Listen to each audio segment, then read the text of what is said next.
Josué, chapitre 20. L'Éternel parla à Josué, et dit, Parle aux enfants d'Israël, et dis, Établissez-vous, comme je vous l'ai ordonné par Moïse, des villes de refuge, où pourra s'enfuir le meurtrier qui aura tué quelqu'un involontairement, sans intention. Elles vous serviront de refuge contre le vengeur du sang. Le meurtrier s'enfuira vers l'une de ces villes, s'arrêtera à l'entrée de la porte de la ville, et exposera son cas aux anciens de cette ville. Ils le recueilleront auprès d'eux dans la ville, et lui donneront une demeure, afin qu'il habite avec eux. Si le vengeur du sang le poursuit, ils ne livreront point le meurtrier entre ses mains, car c'est sans le vouloir qu'il a tué son prochain, et sans avoir été auparavant son ennemi.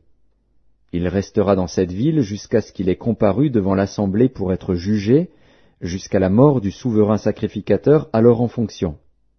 À cette époque, le meurtrier s'en retournera et rentrera dans sa ville et dans sa maison, dans la ville d'où il s'était enfui.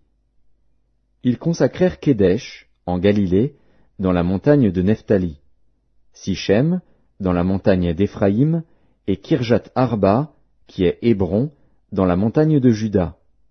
Et de l'autre côté du Jourdain, à l'orient de Jéricho, ils choisirent Bétser, dans le désert, dans la plaine, dans la tribu de Ruben, Ramoth, en Galaad, dans la tribu de Gad, et Golan, en Basan, dans la tribu de Manassé. Telles furent les villes désignées pour tous les enfants d'Israël et pour l'étranger en séjour au milieu d'eux, afin que celui qui aurait tué quelqu'un involontairement pût s'y réfugier, et qu'il ne mourût pas de la main du vengeur du sang avant d'avoir comparu devant l'assemblée.